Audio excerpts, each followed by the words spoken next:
بسم الله الرحمن الرحيم. إلهي ما مصري. هذا هو اللي نعمله. ونوسف تكلي مانتا. وقت أن تجنو أن هالكن سوي معنا أنه عافات قبنا. وربنا إن كوا هذا الله. إن هو هذا الله. أن هذا الله أن هشينه يقدم بيسا. مركل لبعض وحام هاتسكله. مدحوينها جبوتي والكنا إسماعيل عمر قال ومرنا أنا كعاجسين مرنا أن كدالين سيدي دتك واليه زي الصوماليات وسوهن لها سوكين لها وناقودو وغشقين لها وحرمات عنا يا والكي مصبيحي ويسوون سميي جيسينمو يوفد جيسا وسورتقلي إن هالكن سوي معنا waxaan u mahadcelinayaa safiirka Mareykanka ee Soomaaliya u fadhiya iyo kan EU-da matalaya waxaan u mahadcelinayaa wafdiga la socda ugu horeeya gudoomiyaha baarlamaanka iyo wasaaraha iyo golaha wasiirada halkan fadhiya iyo guddiga technical-ka ah iyo marti sharafta kale halkan fadhida assalaamu calaykum wa rahmatullaahi wa barakaatuh shirkani insha Allah waxaan rajaynayaa inuu noogu dhamaado guul oo aan uga farxino shacabkeena Soomaaliyeed meel kasta ay joogaan maxaa yeelay waxaan ka hadlaynaa sidii loo walaaloobi lahaa wax loo wada qabsan lahaa si dhab ah loo wada hadli lahaa shirkaana runtii qabanqaabadiisa dhawaan ma ahayn sanadkii la soo dhaafay yaan kala hadlay madaxweynaha walaalkeen Ismaaciil Margeelle waxay ahayd inuu qabsoomo Oktoobartii la soo dhaafay oo say ka shaqeeyay laakiin ma suroobin waxaan ku iri madaxweynuhu 20 sano ya carta laga joogaa xorriyadda markaan qaadanayna waxa laga joogaa 30 sano sanadka soo socda 2020 sanadkan ku jirno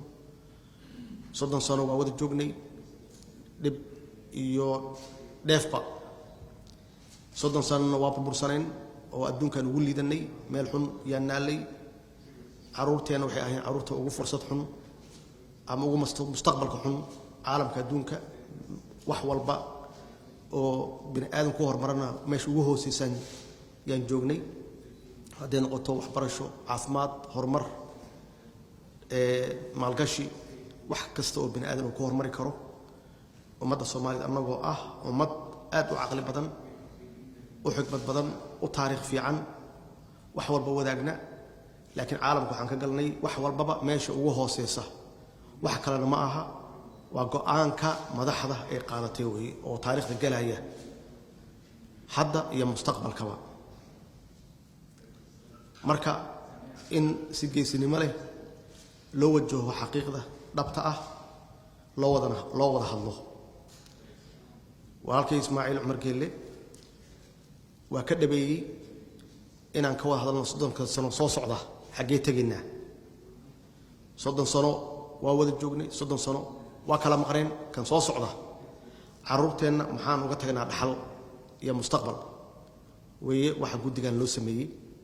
marka la wada hadlo oo la wada fariisto oo la heshiiyo go'aan la qaato waxa la rabaa go'aankaas iyo heshiiskaas cidii fulin lahayd waa idinka ummadda Soomaaliyeedna meel kasta joogto ishayna ku haysaa meeshaad u kaxaysaan haddaad tihiin guddiga farsamada haddaad barwaaqo iyo nabad u kaxaysaan iyo haddaad meel kale u kaxaysaanba annagu waan siinay kalsoonideena dadkii ugu aqoonta badnaa baa tihiin Soomaaliya ama meel kasta Soomaaliya joogto dadkii ugu aqoonta badnaa baa tihiin waxaa loo baahan yahay inaan mustaqbalkeena hadda aanan waqti hadda joogaan idinka fakirin aad ka fikirtaan 30 sano soo socda caalamka xagee ka galinaa xagee caruurta ilaa waa tageynaa kulligeen ma wada joogeynay dad halkan fadhiya 30 sano ma aqaano inta naga hari doonta laakiin kuwa hadda jooga dhalanaya maxaan uga tagnaa oo mustaqbal ah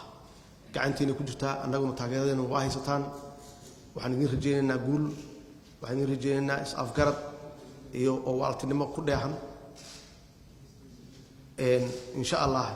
ilaahay waxaan ka rajaynaynaa inaa wax wanaagsan ummadda u keentaan wassalaamu calaykum waraxmatullaahi wabarakaatuh ah